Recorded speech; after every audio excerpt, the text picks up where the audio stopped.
মূসা আলাইহিস সালাম যখন খিজির আলাইহিস সালামের কিছু শর্ত মেনে সফর শুরু করলেন, প্রথমেই দুইজনে একটা নৌকার মধ্যে আরোহণ করলেন। সমুদ্র পাড়ি দিবেন, নদী পাড়ি দিবেন, নৌকা চলতেছে। হঠাৎ একটা দৃশ্য দুইজনের চোখে পড়ল।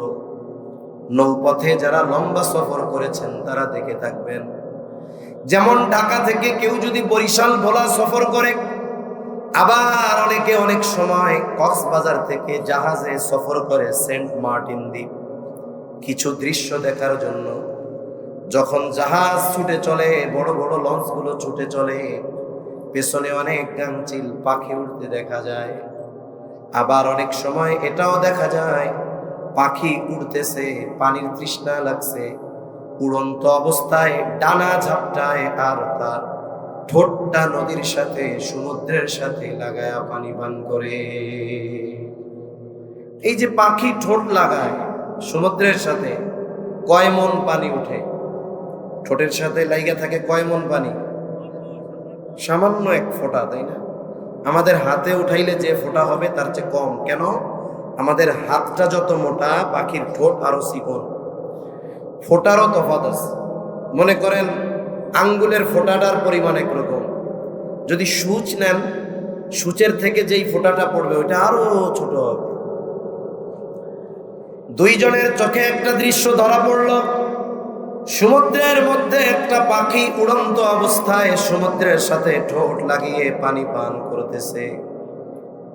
খিজির আলাইহিস সালাম মূসা আলাইহিস সালামকে বলে, ও ভাই মূসা, ওই যে দৃশ্যটা দেখেন। মূসা আলাইহিস সালামকে আল্লাহ তাআলা খিজির আলাইহিস সালামের কাছে পাঠাইছেন কেন? মূসা আলাইহিস সালাম একদিন তার উম্মতের মাঝে ওয়াজ করেছেন, বয়ান করেছেন। একজন ব্যক্তি বয়ানের শেষে প্রশ্ন করলেন, সবচেয়ে বড় আলেম কে? স্বাভাবিকভাবে আল্লাহ তাআলা যেই নবীকে যেই উম্মতের কাছে পাঠাইছেন, যেই কওম সম্প্রদায়ের কাছে পাঠিয়েছেন, ওই সম্প্রদায় ওই কওমের মধ্যে তিনি সবচেয়ে বড় আলেম, এটা তো নিশ্চিত, কোনো সন্দেহ নাই। এই দৃষ্টিকোণ থেকে মূসা আলাইহিস সালামের জবাব ঠিক, কারণ উনি যখন পয়গম্বর, বনি ইসরাইলের মধ্যে ওনার চাইতে বড় আলেম আর কেউ ছিল না। উনি জবাব দিয়েছেন আমি সবচেয়ে বড় আলেম, কিন্তু আল্লাহ তাআলা চাইছেন ভিন্ন কিছু। আল্লাহ তাআলা খিজির আলাইহিস সালামের কাছে পাঠিয়ে দিলেন, কারণ এই দুনিয়াতে আল্লাহ তাআলা অনেক মানুষকে অনেক ধরনের ইলম দান করেছে, যা আবার অন্যদের দান করেন নাই। খিজির আলাইহিস সালামকে আল্লাহ তাআলা এমন কিছু ইলম দিয়েছেন যা আল্লাহ মূসা আলাইহিস সালামকে দেন নাই। যাই হোক, লম্বা কথা, বিশ্লেষণ আছে, ওদিকে যাব না। দুইজনেই দেখলো সমুদ্রের সাথে ঠোঁট লাগায়া পানি পান করতেছে একটা পাখি। তার মানে এই সফরটা ছিল ইলম সংক্রান্ত সফর। খিজির আলাইহিস সালাম এবার বলে, ও ভাই মূসা, আল্লাহ তাআলার ইলম, আল্লাহ তাআলার জ্ঞান যদি গোটা সমুদ্রের পানির সমপরিমাণ হয়, যদি গোটা সমুদ্রের সমপরিমাণ পানি, এই পরিমাণ ইলম যদি আল্লাহ তাআলার হয়, তাহলে আল্লাহ তাআলার ইলমের তুলনায় গোটা সৃষ্টি জগতের যত সৃষ্টি আছে, মানুষ ফেরেশতা সহ যত মাখলুক, আল্লাহ তাআলার ইলম যদি এই সমুদ্রের পানি সমপরিমাণ হয়, তাহলে গোটা সৃষ্টি জগতের ইলম আল্লাহর ইলমের তুলনায় ওই পাখির ঠোঁটে লেগে থাকা এক ফোঁটা পানির চাইতেও কম। আল্লাহর জ্ঞান কত আর আমাদের জ্ঞান কত অল্প, এটা বোঝার মতো জ্ঞানও আমাদের নাই, এটাই বাস্তব। তাহলে আল্লাহ তাআলা নারী আর পুরুষের মৌলিক পরিচয় দিতে গিয়ে বলেন, রূহ এটা মূল, আর রূহের পরিচয় এটা হলো রবের প্রত্যাদেশ। তবে আল্লাহ তাআলা গঠনগত দিক দিয়ে নারী আর পুরুষের মধ্যে কিছু পার্থক্য, তারতম্য রাখছেন। এটা ওয়াজ করা লাগবে না, এটা এমনিই সবাই বুঝে। নারীকে আল্লাহ তাআলা সন্তান ধারণের ক্ষমতা দিয়েছেন, পুরুষ যতই ট্রান্সজেন্ডার হোক না কেন সন্তান ধারণ কোনোদিন সম্ভব হবে না। পুরুষকে নারীকে আল্লাহ তাআলা সন্তানকে দুধ পান করানোর ক্ষমতা দিয়েছেন, সক্ষমতা দিয়েছেন পুরুষের নাই। স্বাভাবিক শারীরিক আকার গঠন নারী আর পুরুষেরটা বোঝা যায়। তাহলে সৃষ্টিগত দিক দিয়ে গঠনগত দিক দিয়ে কিছু পরিবর্তন আছে, শরীয়তের বিধানগত দিক দিয়ে কিছু তারতম্য। যদিও কাউকে ঠকানো হয়েছে বিষয়টা এমন নয়।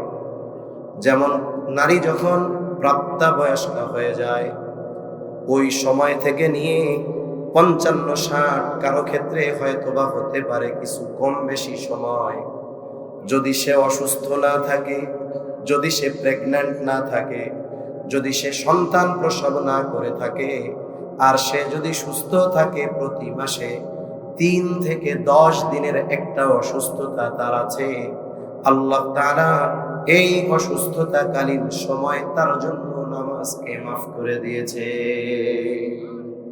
এই অসুস্থতাকালীন সময় নামাজ তার কাজা করা লাগবে না, রোজা করতে হবে। আর ইসলাম বিদ্বেষীরা যেই বিষয়টা নিয়ে ইসলামের উপরে সবচাইতে বেশি আঘাত করে সেটা হলো ওয়ারিসি সম্পদ বন্টনের ক্ষেত্রে নারী পুরুষের যে অংশ।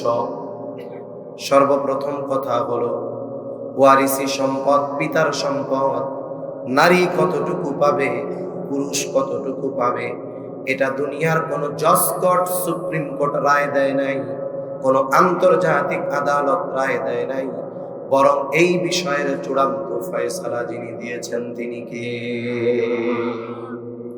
দুনিয়াতে জজ কোর্টে একজনের মৃত্যুদণ্ড দিছে, বলেন তো তার আপিল করার সুযোগ আছে না নাই? সে সুপ্রিম কোর্টে আপিল করবে। সুপ্রিম কোর্ট যদি আবার রায় দেয়, বলে সে আপিল করতে পারবে। আপিল যদি বহাল থাকে সে রাষ্ট্রপতির কাছে এবার আবেদন করতে পারবে। কিন্তু আল্লাহ তাআলা যেই ফয়সালা দিয়ে দিয়েছেন ওটাই চূড়ান্ত ফয়সালা। দুনিয়ার কোনো আইন আদালত, গোটা পৃথিবীর সবাই মিলেও আল্লাহ তাআলার ওই সুনির্দিষ্ট ফয়সালা পরিবর্তন করার কোনো অধিকার আর ক্ষমতা রাখে না। আল্লাহ কর্তৃক চূড়ান্ত ফয়সালা। কি ফয়সালা? আল্লাহ তাআলা বলেন, ইউসিকুমুল্লাহু ফি আওলাদিকুম লিয-যাকারি মিসলু হাযযিল উনসায়াইন। আল্লাহ তাআলা বলেন, ইউসিকুমুল্লাহ, আল্লাহ তাআলা তোমাদেরকে ওসিয়ত করতেছেন। এর দ্বারা আল্লাহ তাআলা চূড়ান্ত ফয়সালা এটা জানায় দিয়েছেন, ফি আওলাদিকুম, তোমাদের সন্তানদের ব্যাপারে, লিয-যাকারি মিসলু হাযযিল উনসায়াইন, সোজা কথায় 2 জন কন্যার সমপরিমাণ সম্পদ পাবে একজন ছেলে। তার মানে একজন ছেলে যেই পরিমাণ সম্পদ পাবে তার অর্ধেক পাবে একজন মেয়ে। বলেন তো এই ফয়সালা যার তিনি কে? এই বিষয়টাকে সামনে রেখে ইসলাম বিদ্বেষীরা বলে ওয়ারিসি সম্পদ বন্টনের ক্ষেত্রে ইসলাম নারীদের ঠকিয়েছে। নাউজুবিল্লাহ বলেন। এত জোরে কইছেন নাউজুবিল্লাহ, নাউজুবিল্লাহ। অথচ এরা এই কথা বলে কেন? 1 নম্বর কারণ ইসলাম সম্পর্কে অজ্ঞতার কারণে। 2 নম্বর কারণ ইসলামের প্রতি বিদ্বেষ লালন করে অন্তরে। এই জন্য আসলে কে লাভবান আর কে ক্ষতিগ্রস্ত এটা উপার্জনের উপরে নির্ভর করে না, সেভিংসের উপরে নির্ভর করে। মনে করেন একজন বেতন পায় 50,000 টাকা। কত টাকা? জবাব দেন, কত হাজার? 50,000। আর একজন পায় 25,000। 50 বেশি না 25 বেশি? নিঃসন্দেহে 50 বেশি। কিন্তু যিনি 50,000 পান তার খরচও বেশি, পরিবারের সদস্য বেশি, খরচ বেশি। দেখা যায় কোনো মাসে 50,000 শেষ হয়ে আরো 2, 4, 5,000 খরচ করা লাগে। আর একজন পায় 25,000, মাস শেষে তার খরচ 15,000, সর্বোচ্চ 20,000। প্রত্যেক মাসে কমপক্ষে 5,000 টাকা তার বেঁচেই যায়, কোনো মাসে বেশিও বাঁচে। বলেন তো বছর শেষে যদি হিসাব করা হয় কার সেভিংস বেশি, লাভ কার বেশি? 50 ওয়ালার নাকি 25 ওয়ালা? কার লাভ বেশি? 25 ওয়ালা। 25 ওয়ালা লাভবান কেন? খরচ কম, যা পায় তার থেকে টিকে। 50 ওয়ালার লাভবান না কেন? খরচ বেশি। আচ্ছা, আপনাদের যদি জানা থাকে আমার একটু বলবেন, ইসলামী শরীয়তে নারীকে খরচ করতে বাধ্য করেছে অথবা এমন কোন খাত আপনাদের জানা আছে যেই জায়গায় খরচ করা নারীর জন্য ফরজ? জানা আছে? এক জায়গা আছে, এটা হলো যাকাত। কোন জায়গায় আছে? তবে যদি ওই মহিলার স্বামী সামর্থ্যবান হয়, উনিও যাকাত দেওয়ার যোগ্য হয়, জীবনে কোনোদিন নারীরা নিজেরটার যাকাত নিজে দেয় না, স্বামীরে দিয়ে দেওয়া হয়। আমি কি উল্টা পাল্টা কথা কইছি কিনা খোঁজ নিয়ে দেখেন। যদি এমন ফ্যামিলিতে 2জন লোক থাকে, স্বামীরও যাকাত ফরজ, স্ত্রীরও যাকাত ফরজ, দেখবেন স্ত্রীর যাকাতের টাকাটা পরিশোধ করে দেয় কে? স্বামী। এই একটা খাত আছে, যদি সে সামর্থ্যবান হয় তাইলে তাকে দেওয়া লাগে। এটা ছাড়া আর কোনো খাত আছে যে জায়গায় নারীর জন্য খরচ করা ইসলাম ফরজ করে দিয়েছে? নাই। পুরুষের জন্য গুনতে গুনতে লম্বা লিস্টি লাগবে যে তার খরচের খাত কত, ঠিক কিনা বলেন? তাহলে একটা নারীর গোটা হায়াতে কোনো খরচ নাই, এই জন্য যা পায় তা থেকে যায়। আবার সে মহারানার টাকা পায়, স্বামী মারা গেলে স্বামীর সম্পদে একটা অংশ তার থাকে। একটা নারীর পরিচয় স্বাভাবিকভাবে যদি জীবনযাত্রা ঠিক মতো থাকে, তাহলে তার 3 ধরনের পরিচয় হয়। কয় ধরনের? জোরে বলেন। 1 নাম্বার, একজন মেয়ে জন্ম নেওয়ার সাথে সাথে তার মূল পরিচয় হলো সে একজনের কন্যা। এই কন্যার খরচ চালাতে ওই পিতা অভিভাবক বাধ্য। কন্যার খরচ চালাতে পিতা বাধ্য কতদিন? বলে মেয়েটার বিবাহ না হবে যতদিন, 20 বছর বিয়ে হয় না, 25 বছর বিবাহ হয় না, 30 বছর বিবাহ হয় না। বলেন তো কোন বাবা কি 30 বছর বয়সী কন্যার যদি বিবাহ না হয়, কোন বাবা কি তার মেয়েকে এই কথা বলার অধিকার রাখে যে তোমার বয়স 30 হয়ে গেছে, বিবাহ হয় না কেন? তুমি আগামীকাল থেকে আমাকে উপার্জন করে খাওয়াবা? বলেন তো কোন বাবা তার মেয়ের বিবাহ হয় না বিদায় 30 বছর হয়ে গেছে, রাগ হয়ে সে বলতে পারবে যে বিয়া হয় না কেন, তোরে আর বসাইয়া খাওয়াইতে পারবো না, তুই আগামীকাল থেকে ইনকাম করে উল্টা আমারে খাওয়াবি? বলার অধিকার আছে বাপের? নাই। কিন্তু ব্যতিক্রম ছেলের ক্ষেত্রে। ছেলের খরচ চালাতে পিতা বাধ্য কতদিন? ছেলে নাবালক থাকবে যতদিন। এখন বালেগ হয় কত বছরে? আহাদুল বুলুগ, বালেগ হওয়ার সর্বশেষ সময়সীমা হলো চন্দ্র তারিখ হিসাবে 15 বছর, ইংরেজি হিসাবে সেটা 14.5 বছর। এটা হলো সর্বশেষ সময়সীমা। কারো কারো ক্ষেত্রে হরমোনাল কারণে 10 বছরেও হয়ে যেতে পারে, 11, 12, 13, 14 হতে পারে। 14.5 বছর ইংরেজি হিসাবে যখন কোনো ছেলের বয়স হয়ে যায়, বলেন তো তাকে নাবালক বলার সুযোগ আছে নাকি? রাষ্ট্রীয় আইনে যা থাকে থাক, এই বিষয়গুলো শরীয়ত রিলেটেড মাসালা। গত বছর কক্সবাজার এক জায়গায় গেছি, ইনানি সি বিচে বড় এক বোর্ডের মধ্যে লেখা 18 বছরের আগে সবাই শিশু। 18 বছরের আগে সবাই শিশু। খুলনা একটা বিভাগীয় শহর। আমরা অনেক সময় পত্রপত্রিকায় খবরে দেখি যে কিশোর গ্যাংয়ের উপদ্রব খুব আকারে বাড়ছে। কিশোর গ্যাং নাম শুনছেন আপনারা? এরা দলবদ্ধভাবে থাকে, একটা গ্রুপ, গ্যাং। সারা দেশে কিশোর গ্যাংয়ের দৌরত্ব বাড়ছে, ছিনতাই, মারামারি। গত বছর 5 আগস্টের পরে কেরানীগঞ্জের মতো ব্যস্ততম জায়গায় একটা ব্যাংক ডাকাতি হয়েছে দিনের বেলা। ডাকাতি করছে কারা? ওই এলাকার একটা কিশোর গ্রুপ, কিশোর গ্যাং। ধরা পড়ার পরে জানা গেল এইগুলার বয়স সব 13-14 থেকে 17-18-র মধ্যে। বলেন রাষ্ট্রীয় সংজ্ঞা অনুযায়ী এরা কি? নাক টিপ দিলে দুধ বের হয়। কিন্তু কামটা করছে কি? খালি ডাকাতি কয় না, ব্যাংক ডাকাতি। কি ডাকাতি? ব্যাংক ডাকাতি। ওনারা যদি 18 বছরের বয়স কম আর ওনারা যদি শিশু হয়, কোন মানের শিশু চিন্তা করেন। যে ওনারা প্ল্যানিং কইরা অস্ত্র শস্ত্র নিয়ে ব্যাংক ডাকাতি করতে চলে যায়। এর দ্বারা কি হয় জানেন? এর দ্বারা রাষ্ট্রীয়ভাবে এই 18 বছরের কম যারা, এদের অপরাধের বৈধতা দেওয়া হচ্ছে। কারণ 18 বছরের পরে একটা ছেলে যদি মার্ডার করে ফেলে ওর ফাঁসি হতে পারে, কিন্তু বয়স যদি 17 বছর 362 দিন হয়, তার মানে 3 দিন কম, ওর শাস্তি 4 ভাগের 1 ভাগও হবে না। ওরে শিশু বলে সেফ হোমে নিয়ে যাবে, ওইখানে 10-12 বছর আরামায়েশে জীবনযাপন করে এরপরে বের হয়ে যাবে। তার মানে কি হলো? ইসলাম যেই সিদ্ধান্ত দিয়েছে এটার মধ্যেই পরিপূর্ণ কল্যাণ।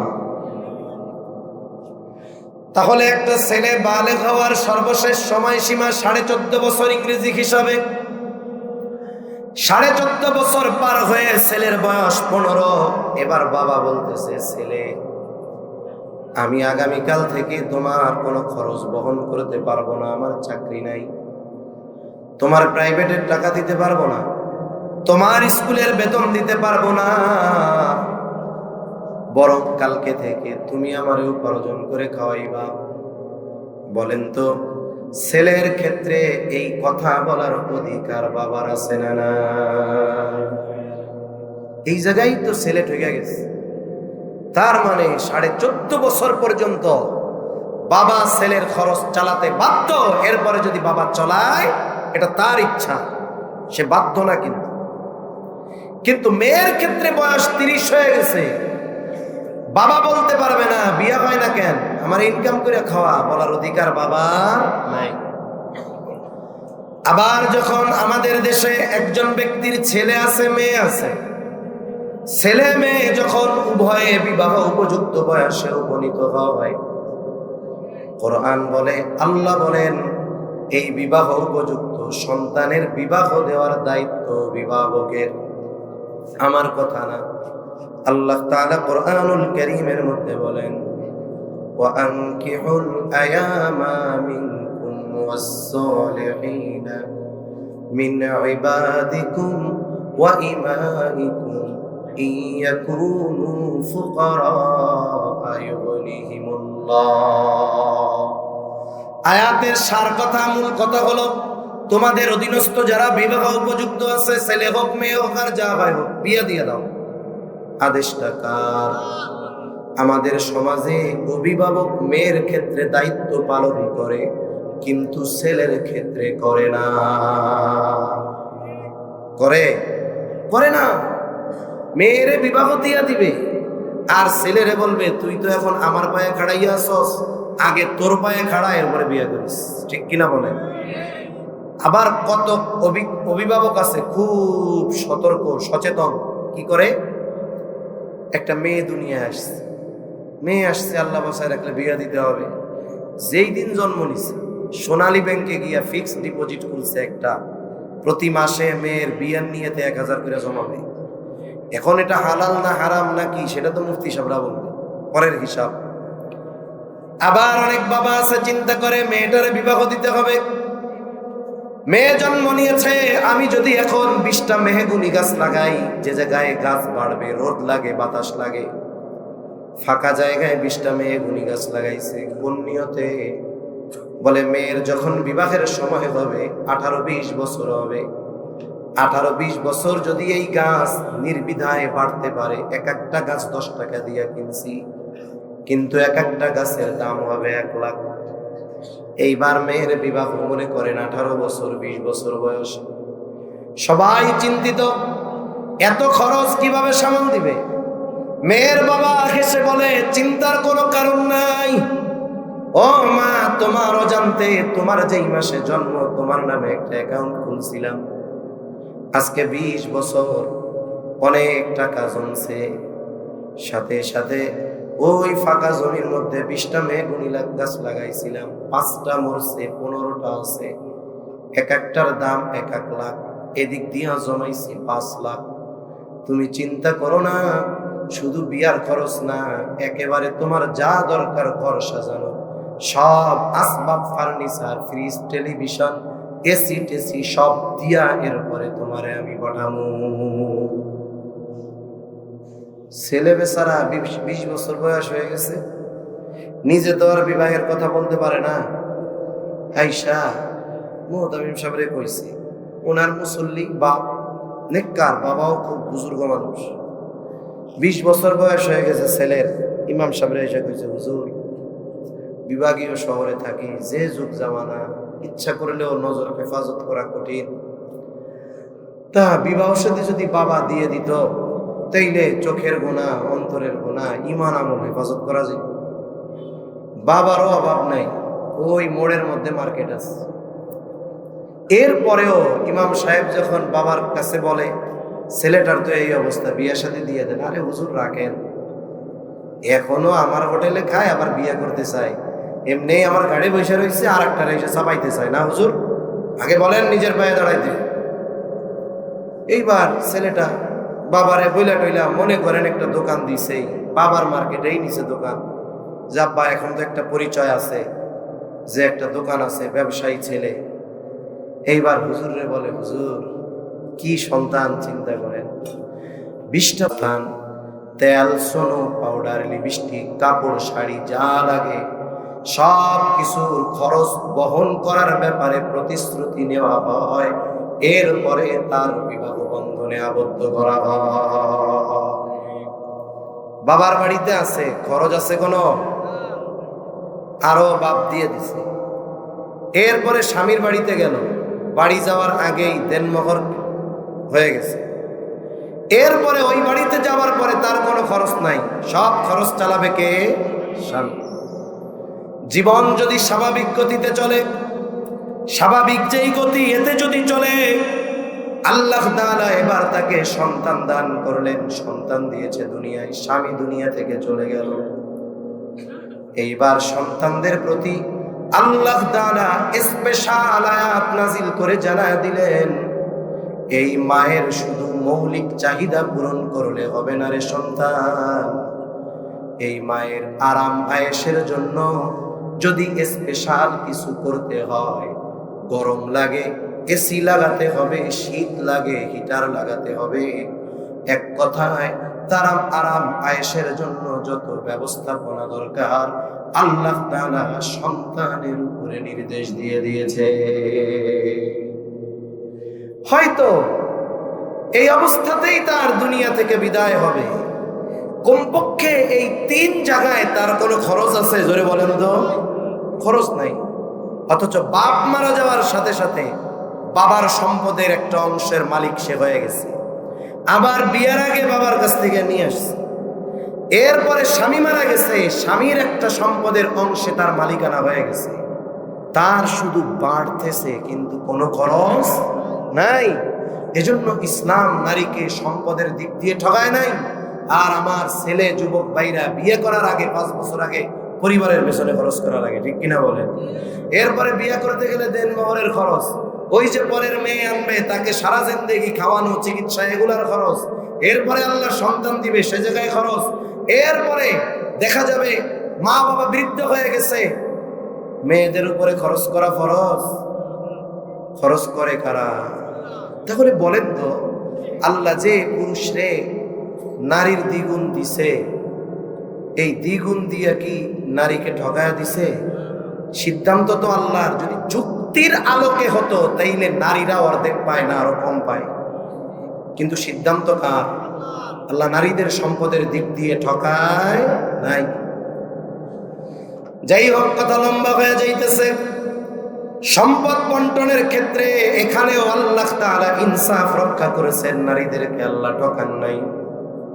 তবে ইবাদতের প্রতিদান দেওয়ার ক্ষেত্রে কোনো ধরনের কোনো তারতম্য নাই। আল্লাহ তাআলা জানায় দেন, মান আমিলা সালিহাম মিন যাকারিন আও উনসা ওয়া হুয়া মুমিন। যেই নারী অথবা পুরুষ আমলে সালেহ করে, আমলে সালেহ, ওয়া হুয়া মুমিন, আর সে মুমিন, আল্লাহ তাআলা বলেন ওই ঈমানদার নারী আর পুরুষের নেক আমলের বদৌলতে আল্লাহ তাআলা তাদেরকে দুই ধরনের পুরস্কার প্রদান করবে।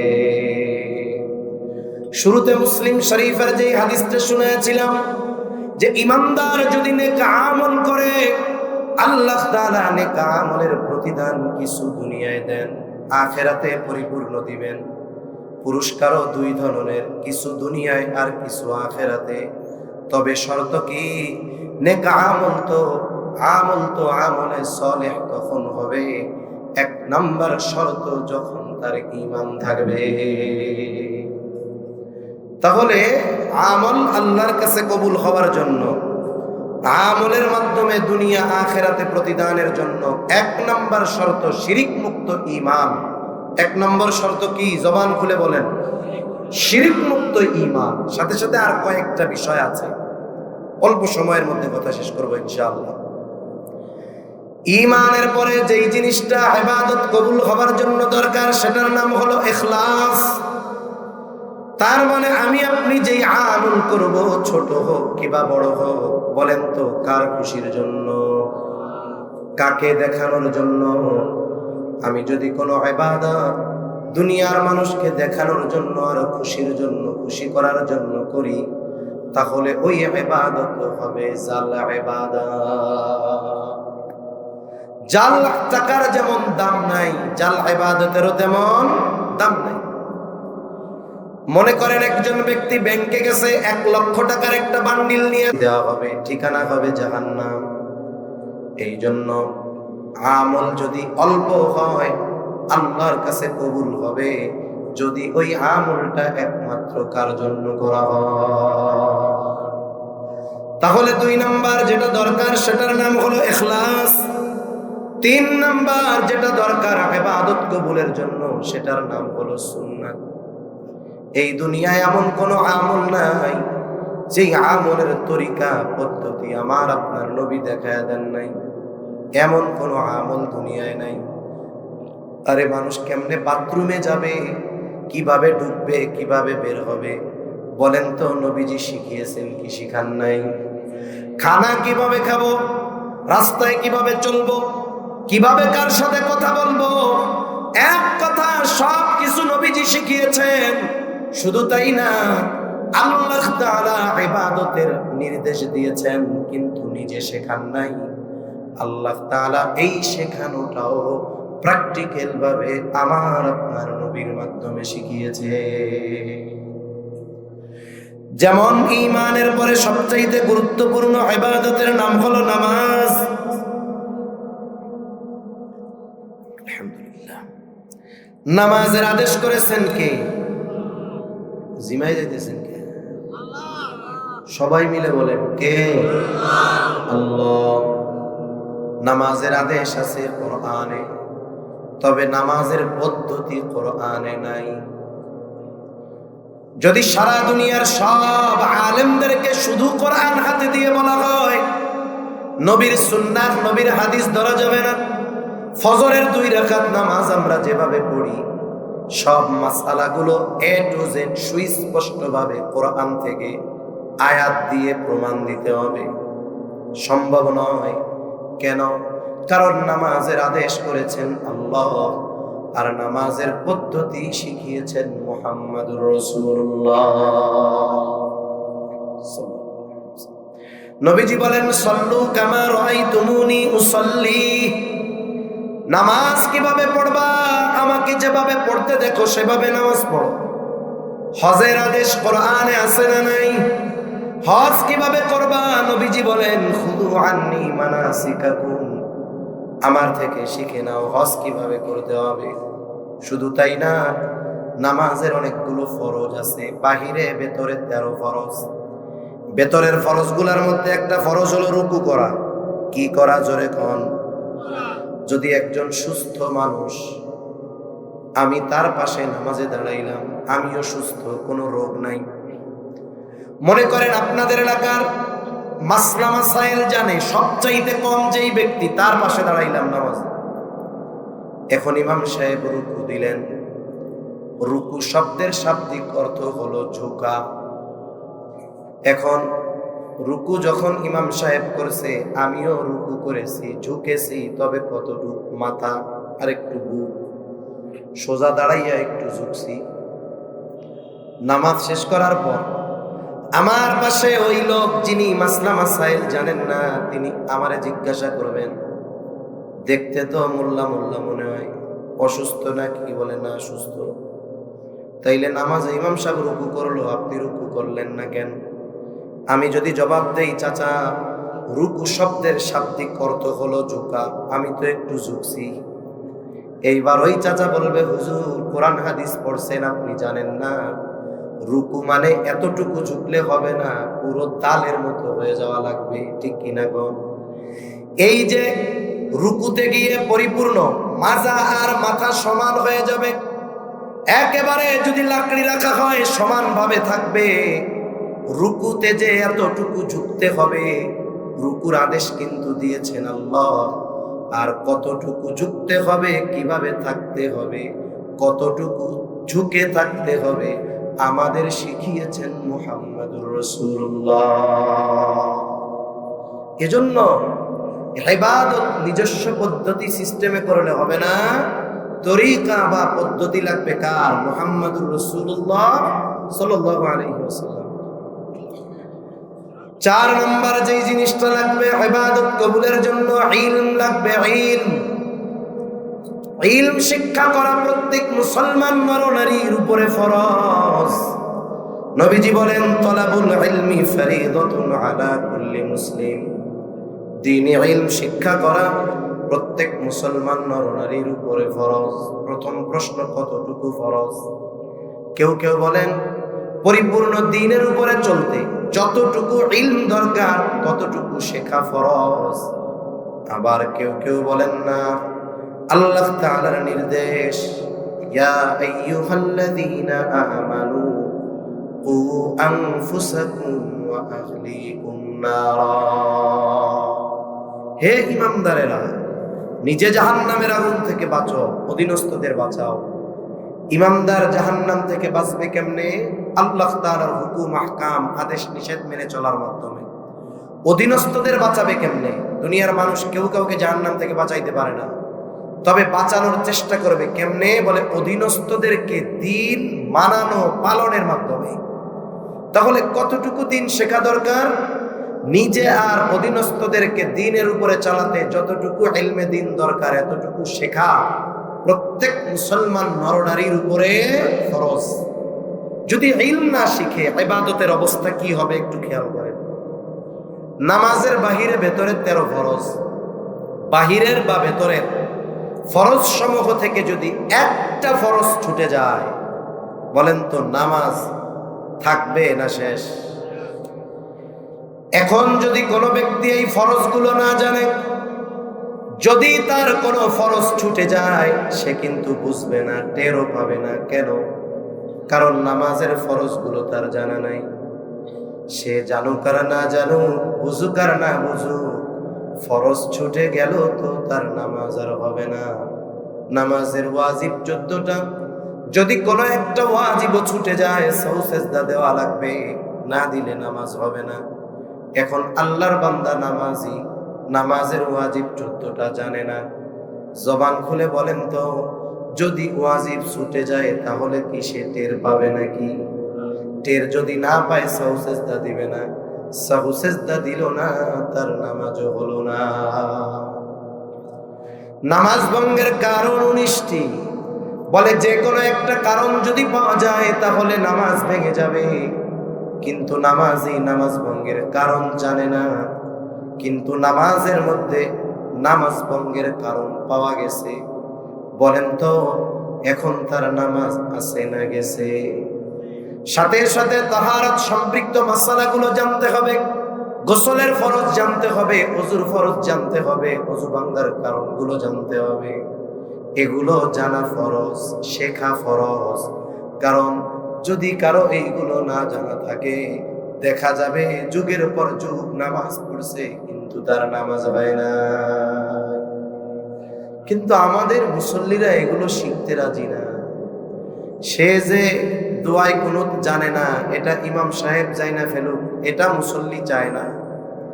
এজন্য সে এগুলো ইমাম সাহেবের কাছে শিখতে চায় না। আমি যে পারি না, এটা লজ্জার বিষয়। সকাল সন্ধ্যা ইমামরে জাড়ি মারি, আর ইমাম যদি জানে আমি দোয়ায় কুনুত পারি না, তাইলে আমার কি আর পাওয়ার থাকবে? ঠিক কিনা বলেন? কিন্তু আপনি যে লজ্জায় শিখতেছেন না, ইবাদত যে হচ্ছে না, দুনিয়ায় নাইলে লজ্জা থেকে বাঁচলেন, আখিরাতে শাস্তি থেকে বাঁচা যাবে? এজন্য দুনিয়ায় একটু লজ্জা পাওয়া অনেক ভালো, আখিরাতে শাস্তি পাওয়ার চাইতে। ঠিক কিনা বলেন? এজন্য আমরা শিখবো। আপনি যদি ফারুকিয়া মাদ্রাসার মুহতামিম সাহেবকে বলেন যে হুজুর, আমরা তো ইবাদত করি, মাসলা মাসাইল গুলো তো জানি না, আমাদেরকে এশার পরে অথবা ফজরের পরে 15 মিনিট 20 মিনিট বা আধা ঘন্টা ধারাবাহিকভাবে একেবারে ইমাম থেকে নিয়ে যে মাসালাগুলো দরকার সবকিছু একটু শেখানোর ব্যবস্থা করেন। মুহতামিম সাহেব কি বলবে? না না না, খুব ব্যস্ত, আমরা পারবো না, বলবে নাকি? কিন্তু আমরা শিখতে চাই না, আমাদের ইচ্ছা নাই। ওই যে চিন্তা করি, গরম কথা কই, আমি যদি পারি না এটা জানে, তাইলে আমার ইজ্জত থাকবে? সেজন্য ইজ্জত বাঁচাইতে গিয়া, দুনিয়ায় সম্মান বাঁচাইতে গিয়া আখিরাতে শাস্তি পাওয়া, এটা বোকামি ছাড়া আর কোনো কিছু নয়। 5 নাম্বার, অবশ্যই হালাল খাবার খেতে হবে। খাবার শুধু হালাল হলে হবে না, উপার্জনটাও কিন্তু হালাল হতে হবে। অনেকে খাবার হালালের ব্যাপারে যতটা সচেষ্ট, উপার্জনের ব্যাপারে এতটা সচেষ্ট নয়। এজন্য অনেক সময় দেখা যায় মানুষ এমনও করে, পকেটের মধ্যে 1 বান্ডিল টাকা, হয়তো ঘুষের টাকা, নয়তো সুদের টাকা, নয়তো অন্য কাউকে ঠকিয়ে অন্যায়ভাবে আনা টাকা। বাজারে গিয়েছে, কাঁচা বাজার, বিশাল বড় এক গরু জবাই হইছে। চিন্তা করতেছে আগামীকাল শবে বরাতের রাত, পরিবারের একটু ভালো মন্দ খাওয়ানোর দরকার, ফজিলতময় রাত, 10 কেজি গোশত কিনবো। কিন্তু ওয়াজে শুনছে যে উলামা ইকরাম বয়ানে বলছে, হালাল প্রাণী যদি ইচ্ছা করে বিসমিল্লাহ বাদ দিয়ে জবাই করা হয়, ইচ্ছা করে যদি আল্লাহর নাম ব্যতীত জবাই করা হয়, তাহলে ওই হালাল প্রাণীর গোশত আর হালাল থাকে না। কিন্তু ভুলে গেছে বলতে, মনে থাকলে বলতো, কিন্তু ভুলে গেছে, অসুবিধা নেই। এখন চিন্তা করতেছে এত বড় গরু, কসাইরা তো জবাই দেয় 2-3 জন মিলা সিস্টেমে একটা বড় গরু শোয়া ফেলে। তা কসাইয়ের কাছে কানের সাথে মুখ লাগায় কইতেছে, ওই এত বড় গরু জবাই দিছিস কয়জন? কয় 3 জন। কয় জবাই যে দিলি ওই সময় কি বিসমিল্লাহ কইছিলি?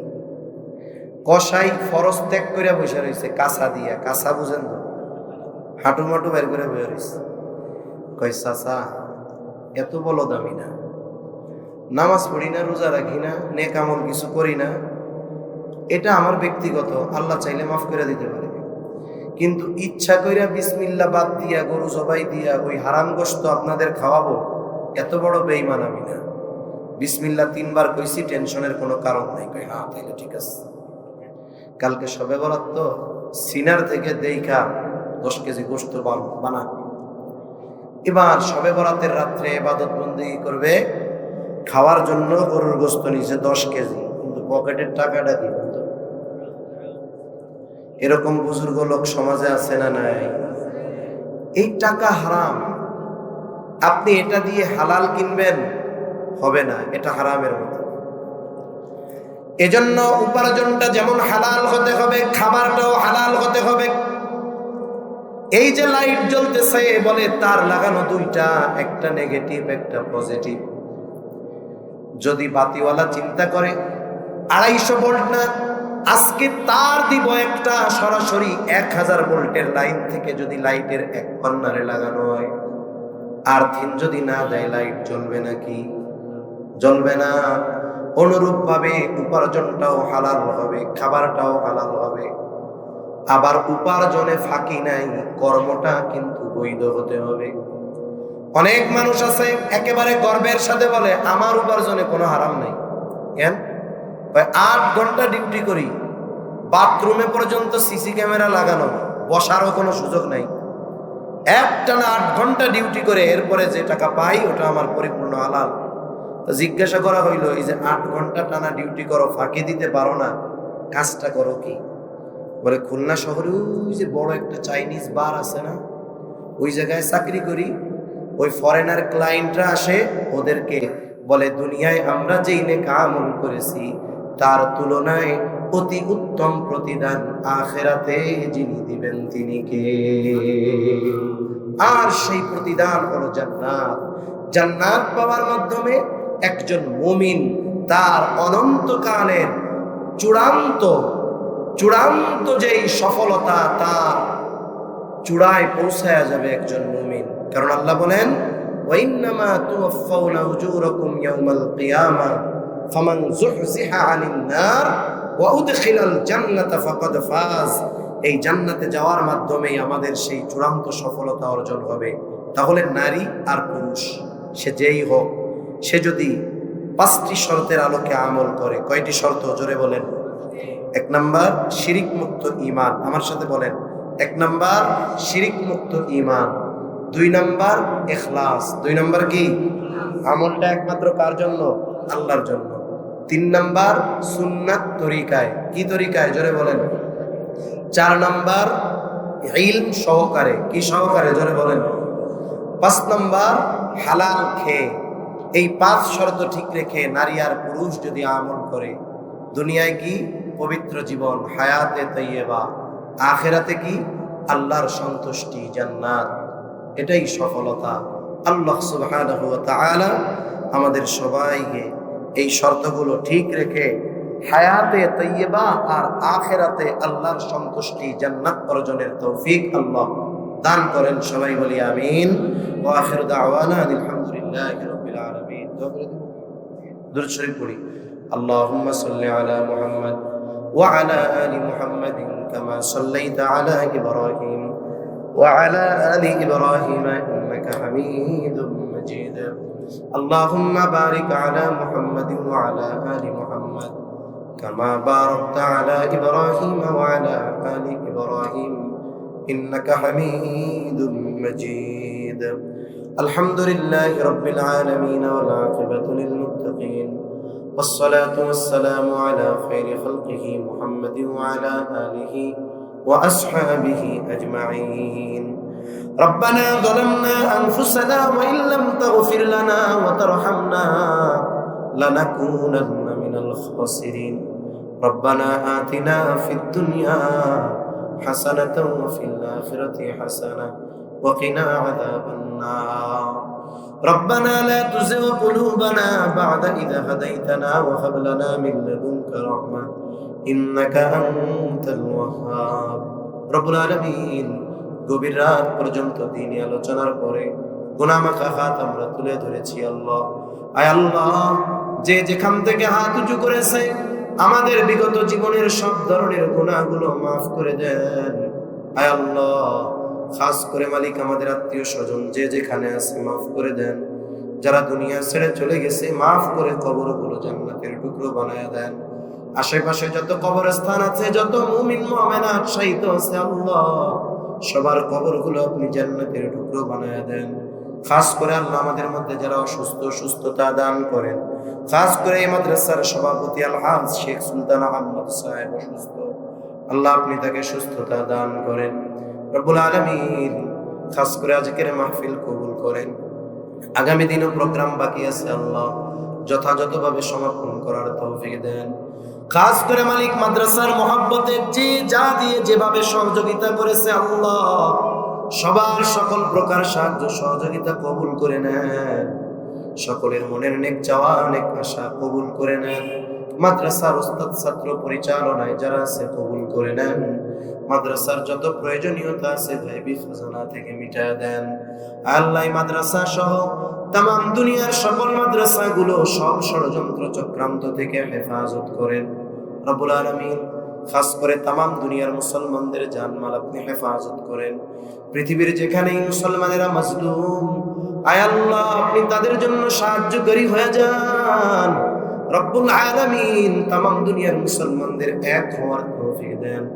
আল্লাহ আমাদের সকলকে লোভ, হিংসা, অহংকার মুক্ত হৃদয় দান করেন, পরিশুদ্ধ কলব দান করেন। আল্লাহ রব্বুল আলামিন অভাবীর অভাব দূর করে দেন, ঋণগ্রস্তের ঋণ পরিশোধের তৌফিক আল্লাহ আপনি দান করেন, সকলের আয়ের ভিতরে বরকত দেন। আয় আল্লাহ যত ইন্ডাস্ট্রি ফ্যাক্টরি গুলো বন্ধ আছে চালু করার ব্যবস্থা করে দেন। আল্লাহ হারাম থেকে বেঁচে থাকার তৌফিক দেন। আল্লাহ যারা বেকার আছে হালাল কর্মসংস্থানের ব্যবস্থা করে দেন। রিজিক সংকীর্ণতা দিয়ে মালিক আপনি আমাদের পরীক্ষা নিয়েন না রব্বুল আলামিন। খাস করে আমাদের যাদের মা বাবা দুনিয়া ছেড়ে চলে গেছে, আল্লাহ মাফ করে কবরগুলো জান্নাতের টুকরো বানায় দেন। কিয়ামতের দিন হিসাব সহজ করে জান্নাতের ব্যবস্থা করে দিয়ে যাদের মা বাবা বেঁচে আছে সুস্থ দীর্ঘ নেক হায়াত দান করেন। আল্লাহ যাদের সন্তান অবাধ্য আছে সন্তানগুলোরে বাধ্য করে দেন। যাদের বিবাহযোগ্য কন্যা আছে উত্তম দিনদার পাত্রের ব্যবস্থা করে দেন। আয় আল্লাহ আমাদের প্রত্যেককে শারীরিক সুস্থতা, মানসিক প্রশান্তি, অর্থনৈতিক সচ্ছলতা দান করেন। প্রত্যেকটা ঘরে দ্বীনের আবহাওয়া আপনি জারি করে দেন রব্বুল আলামিন। মা বোনদের কবুল করে নেন, পর্দানিশীল বানায় দেন। 5 ওয়াক্ত নামাজ যথাযথভাবে আদায় করার তৌফিক আল্লাহ আপনি দান করেন। আয় আল্লাহ বেনামাজিদের নামাজি বানান, সুন্নাতবিহীন মানুষগুলোরে সুন্নাতওয়ালা বানায় দেন রব্বুল আলামিন। আমাদের দেশের উপরে খাস রহমত নাজিল করেন, আসমানি জমিনি সকল প্রকার বালা মুসিবত থেকে হেফাজত করেন। আয় আল্লাহ দেশের ব্যাপারে, ইসলামের ব্যাপারে দলমত নির্বিশেষে ঐক্যবদ্ধ থাকার তৌফিক আপনি দান করেন রব্বুল আলামিন। কার মনে কি চাওয়া জানি না, সবার মনের নেক চাওয়া নেক আশা আপনি কবুল আর মঞ্জুর করে নেন। আমাদের সকল প্রকার কল্যাণ দেন, সব কল্যাণ থেকে হেফাজত করেন। আয় আল্লাহ আমাদের সবাইকে বারবার মক্কা মদিনা জিয়ারতের তৌফিক দান করেন। আল্লাহ আয় আল্লাহ কোন সময় পরকালের ডাক চলে আসে বলা যায় না। মালাকুল মউত যখন মৃত্যুর পরওয়ানা নিয়ে হাজির হবে, আপনি আপনার প্রতিটি গোলামের জবানে তাওহীদের কালিমা নসিব করে দিয়েন। আল্লাহুম্মা ইন্না নাউযু বিকা মিনাল হাম্মি ওয়াল হাযান ওয়াল আজজি ওয়াল কাসাল ওয়াল জুবনি ওয়াল বুখল ওয়া ضلعid দাইন ওয়া গলাবাতির রিজাল। رب اجعلني مقيم الصلاة ومن ذريتي ربنا وتقبل دعاء ربنا اغفر